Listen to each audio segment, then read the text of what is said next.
Hello, everybody. I want to welcome myself back to the internet.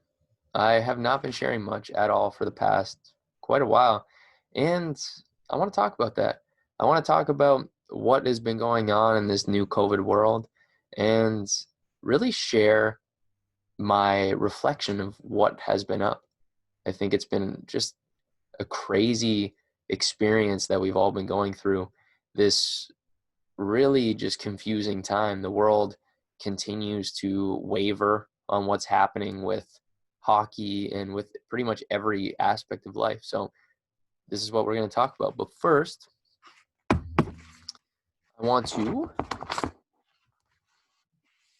begin. I literally have already forgot what the routine is, but I want to welcome you guys. And what we're going to do first is the thing that I usually know, which is the simultaneous sip. And you already know this is how we get it started off right. And if you'll join me now for the always exciting, always enlightening dopamine hit of the day, dopamine hit of the week. And it's as good as scoring the winning goal in Game 7 of overtime. It's that good. And all you need is water, Gatorade, powdered greens, Biosphere protein, or anything in between. So grab your favorite sports drink. I prefer water, or sometimes I like to go with these frost drinks or ice drinks, depending on what I have at the time. And will you join me now for the simultaneous sip? This is a fresh one, so give me a second to open it. And it happens now. Go.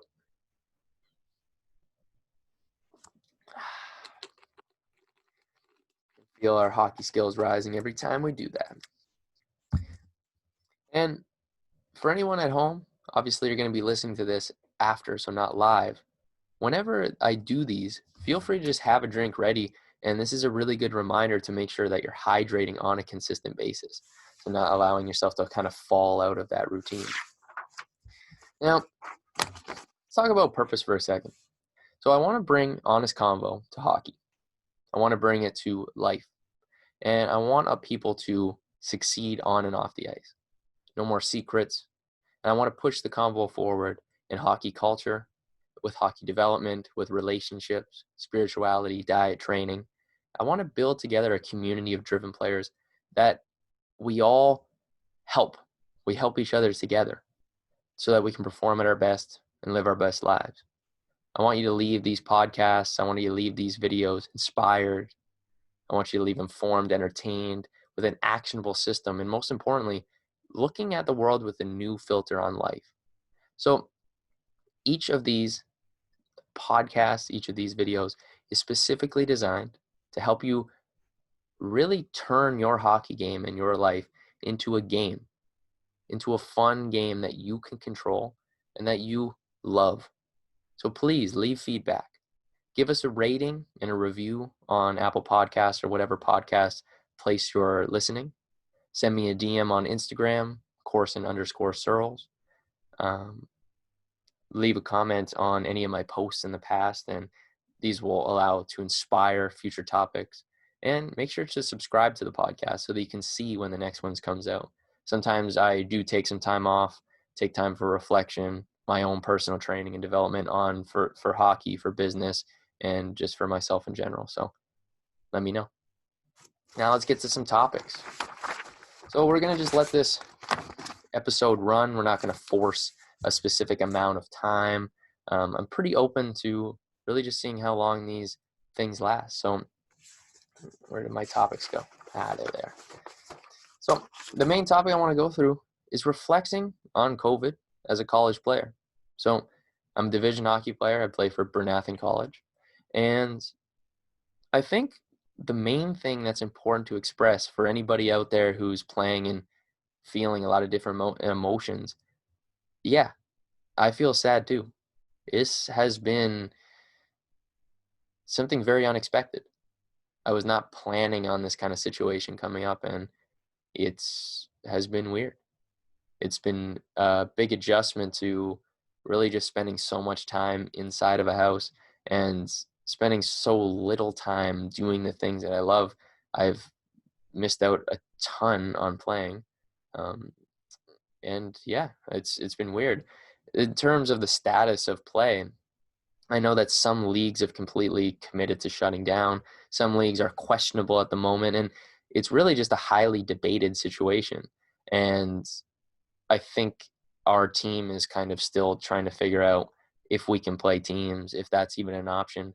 We're an independent school, which is always just adds to the confusion because we have to find teams to play and set up a schedule. So teams still can't practice, and it's really forced a lot of adjustments. So I, first of all, just really want to make that clear for everybody that everybody is kind of struggling together with this whole situation, whether you're in CIS, whether you're in junior, NCAA. If you feel like if you're not getting to play, understand that it sucks for everybody. And we are going through this together. I think it's something that everybody should continue to talk to each other about. And I know that there are junior teams that are playing, so that is unreal for you guys. Definitely,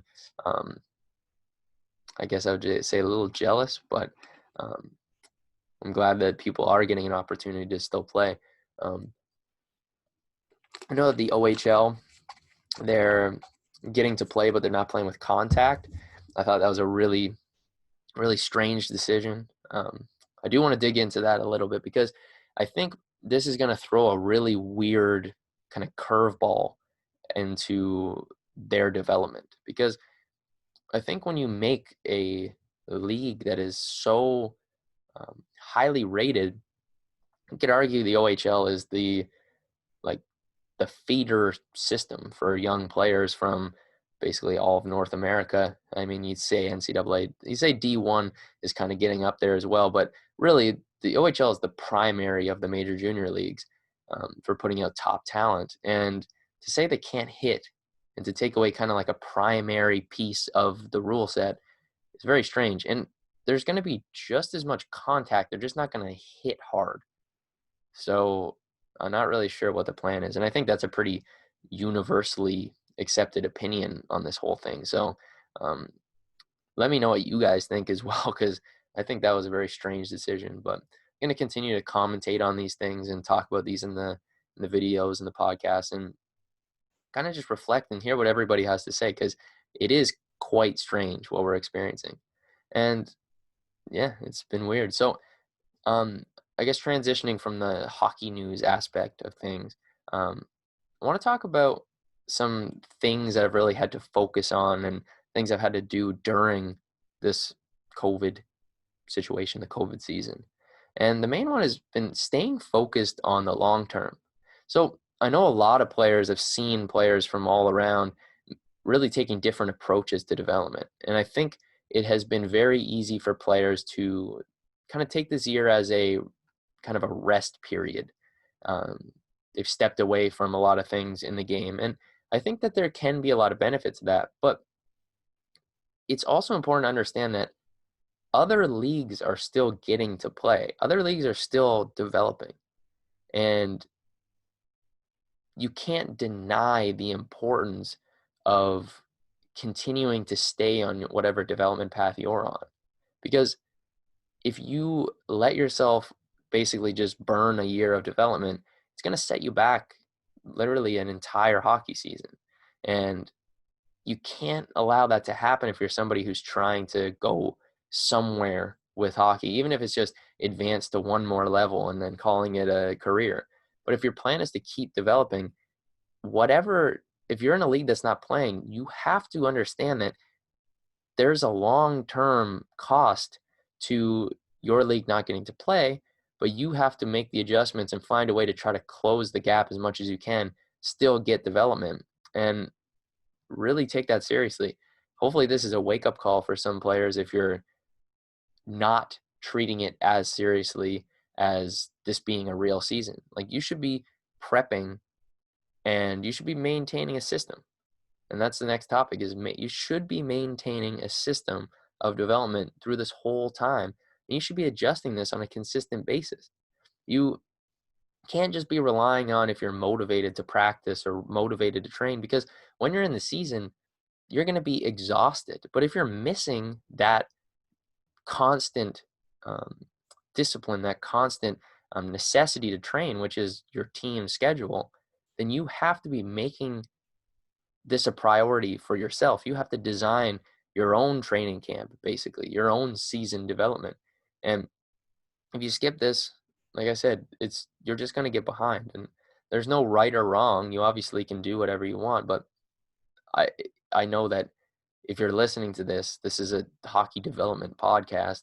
I would be pretty surprised if you weren't trying to push forward with your development. So keep that in mind. Um, so next, I want to talk about a couple techniques for staying sane during this kind of whole thing. So this applies to like regular life outside of this kind of like quarantine situation, or really the fact that we have missed out on things because of COVID. But the techniques that I want to suggest to you here are more powerful than you may appreciate until after the fact. So something that I do recommend that every single player is doing is you should be spending every single day doing some kind of mental cleaning or awareness training. You should be doing something to make sure that you're staying confident, you're staying focused, and you're not allowing yourself to have massive stress buildup.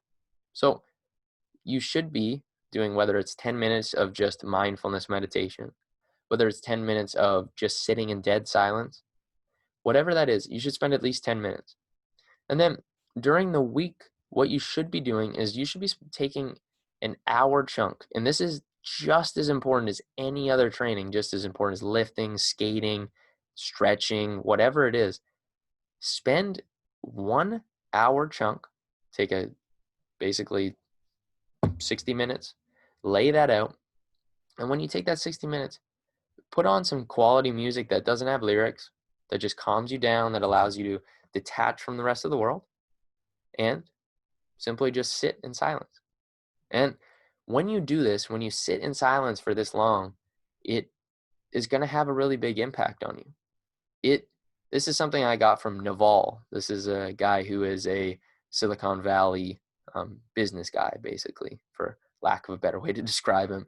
Also a philosopher, and knows a lot about just the psychology of happiness and performance. And with NAHL, he talks about this idea of you have to give your brain time to process things. And you can't ignore the fact that you have stress buildup. What happens over time is that when one little thing happens to you, let's say someone yells at you, or you make a mistake, or you have an off day, that kind of lingering stress doesn't just go away instantly. No, what happens is it stays in your mind. It actually maintains in your kind of subconscious mind. And over time, the more things that happen like this, you get this kind of buildup. You get like a buildup of stress. And you'll get to a point where you usually hit a breaking point. And then when this happens, this is when you have a blow up, when you make a big mistake. Maybe you fight someone, you run into some kind of accident. And these are often catastrophic things. But if you take a consistent chunk where you spend a long period of time on a weekly basis, this I like to do on like a Sunday. I like to just take an hour and just sit in silence and let your brain process everything that's happened during the week. This is so important during the season, because when you play through a season, you have so many things that occur, so many little mistakes that you make, so many wins, losses, and it's so easy to develop this crazy understanding of how the season's gone. And you build up this crazy made up story in your head about how good you've played or how bad you've played. And this can dictate so much about how you just feel on a daily basis. And this is totally preventable. And not only preventable, you can actually feel good and consistently confident during a season where maybe you're having a slump, or maybe you're just playing a little off.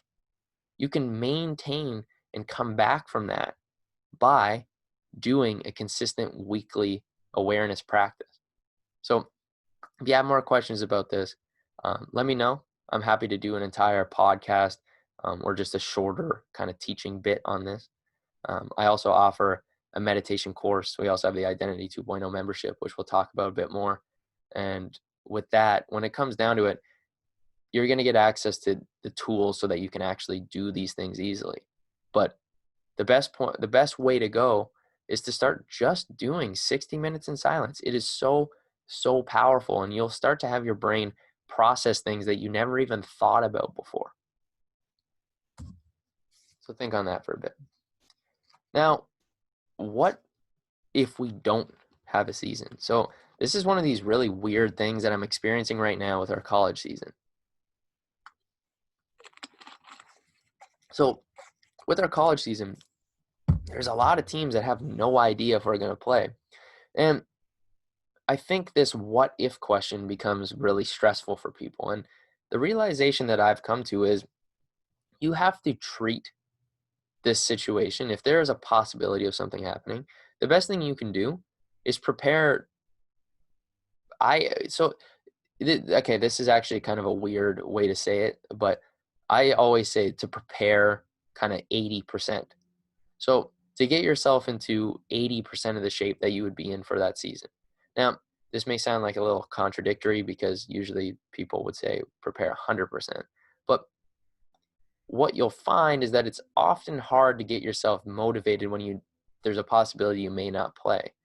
And when this comes up, you need to still be going in and taking it seriously, but leaving a little bit in the tank because maybe there's time to pursue other core things that you're doing.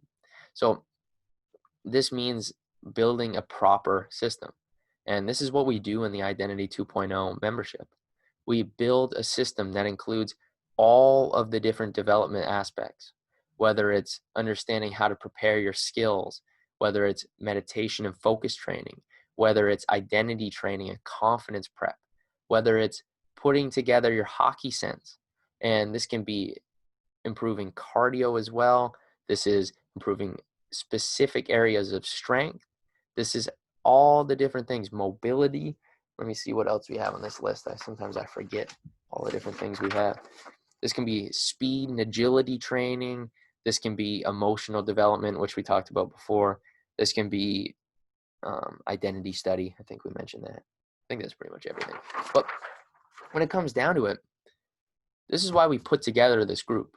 And for anybody who feels like they're struggling, for anybody who feels like they don't know what to do with their development, they feel a little bit lost, or maybe you're doing a lot of work, but you just feel like you're not sure if you're hitting all the bases and things are kind of clicking.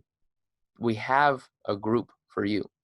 And this gives you access to all the tools that I've built from hundreds of different trainers that I've worked with and learned from, and put together tools that cover all the bases. And we have a way of tracking and keeping consistent, maintaining and really pushing each other. We have coaching on a weekly basis. We have a mastermind group. And really, this is cutting edge stuff. It's constantly being developed. So this is what I'm doing. And this is what I've really realized is the key, is finding a way to stay consistent and putting together all the pieces and keeping a system when everything else and everyone else around you is doing different things. And it's really easy to be influenced and to fall off. It's really easy to just get into a habit of whatever people do around you. And the thing is, if you want to be better than average, you can't just do what everyone else is doing. You have to do something different. You have to take different actions to get different results, as cliche as that may be. And you have to understand when you're not taking the right actions. So hopefully that helps. Hopefully that gives you guys an understanding of where I'm at with everything, where I really have just been experiencing life. And when it comes down to putting together these podcasts and these videos, I definitely have noticed a habit for myself where I like to come in with inspiration and when I have new ideas and things I want to share. So you may not see me consistently posting every single week. You may see me post, like, usually what I do is about a month to 2 months in a row, and then you may see me back off for a month to 2 months. And the reason for this is different parts of my life come into play, and I like to cycle through and actually learn things when I'm not just trying to distribute and push things out. And I think it's important for everybody to understand that this is a intentional thing. I feel that I could continue to push out content for you guys basically every week, maybe even a little more. I could put out daily content, but it's not going to be super high quality in terms of the information. Now, the video is not the greatest. This is pretty kind of average video, and the audio should be pretty good for you guys. But what is important to me is actually giving you guys things to learn. And if you guys want to hear weekly things and more repetitive information, I'm happy to do on a weekly basis or more consistently and not take breaks. But my understanding and my experience of teaching has been allowing myself to grow and learn, and then bringing these growth pieces and the actual application to you. I think when you see someone like me who is playing, who's developing and preparing for a season and dealing with all the same things that players are dealing with, it allows a unique perspective. But if I'm constantly trying to just kind of unload information, I really kind of detach from what's important. And I detach from the experience of the actual world and the things I'm going through, and focus more on just trying to teach and trying to extract things. And I think it takes away from what I'm extracting from life. So I am back. I will be back for at least a month, maybe two. And if I hear a lot of positive feedback, then I will continue to push forward and do more consistently. And this is a wave that I kind of go through. And this also comes from, sometimes I feel really excited about sharing new things and sometimes I don't. And it's important to know that I'm not perfect in that sense. And these things are continuing to develop in the way that I approach teaching and putting this information out. So I want to thank you guys for listening. I really, really enjoy this stuff. I love coming back to the podcast and back to YouTube and sharing all these things. So I will talk to you soon. I hope you have an amazing week, an amazing day, and I will see you very soon.